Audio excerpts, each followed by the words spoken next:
കടൽ മത്സ്യത്തിന്റെ വരവ് കുറഞ്ഞതോടെ ഇടുക്കിയിൽ മത്സ്യകൃഷി നടത്തുന്നവർക്ക് ചാകരക്കാലമാണ്. വളർത്തു മത്സ്യങ്ങൾക്കാണ് ഇപ്പോൾ ഇടുക്കിയിലെ മത്സ്യ മാർക്കറ്റുകളിൽ ഏറ്റവും അധികം ഡിമാൻഡ്. കടൽ മത്സ്യത്തിന്റെ വില കുതിച്ചുയർന്നതും ഉപഭോക്താക്കളെ വളർത്തു മത്സ്യങ്ങളിലേക്ക് ആകർഷിച്ചിട്ടുണ്ട്. ഹൈറേഞ്ചുകാരുടെ ഇഷ്ടമത്സ്യമായ മത്തിക്ക് പോലും 400 രൂപയ്ക്ക് മുകളിൽ വില ഉയർന്നതോടെ മത്തിയെയും മാറ്റി നിർത്തുകയല്ലാതെ മാർഗമില്ലാതായി. ഇതുമാത്രമല്ല, ആവശ്യത്തിന് മീൻ ലഭിക്കുന്നുമില്ല. ഈ സാഹചര്യത്തിലാണ് വളർത്തു മത്സ്യങ്ങൾ വൻതോതിൽ വിൽപ്പനയ്ക്കായി എത്തുന്നത്. 100 മുതൽ 150 രൂപ വരെ നിരക്കിൽ വളർത്തു മത്സ്യങ്ങൾ ലഭിക്കും.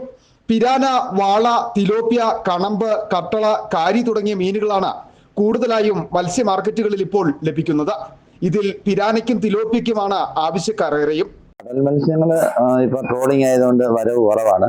അതുകൊണ്ട് ഇപ്പം കൂടുതലും വളർത്തുമീനുകളെയാണ് ആൾക്കാർ ആശ്രയിക്കുന്നത്. വളർത്തുമീൻ എന്ന് പറഞ്ഞാൽ പിരാനയുണ്ട്, വാളയുണ്ട്, തിലോപ്പിയ, കണമ്പ്, കട്ടള, അങ്ങനെയുള്ള ഐറ്റം, കാരി, അങ്ങനെയുള്ള ഐറ്റങ്ങളാണ് കൂടുതലും ഇപ്പം ആൾക്കാർ ഏറെ ഇഷ്ടപ്പെടുന്നത്. ട്രോളിംഗ് നിരോധനം അക്ഷരാർത്ഥത്തിൽ പ്രതിസന്ധിയിലായിരുന്ന വളർത്തു മത്സ്യ കൃഷിക്ക് കൂടിയാണ് പ്രയോജനകരമായിട്ടുള്ളത്. കടൽ മത്സ്യത്തിന്റെ ലഭ്യത വർദ്ധിക്കുന്നതോടെ വളർത്തു മത്സ്യങ്ങൾക്ക് വീണ്ടും വിലയിടിയുവാനാണ് സാധ്യത. City vision, Nedumkandam.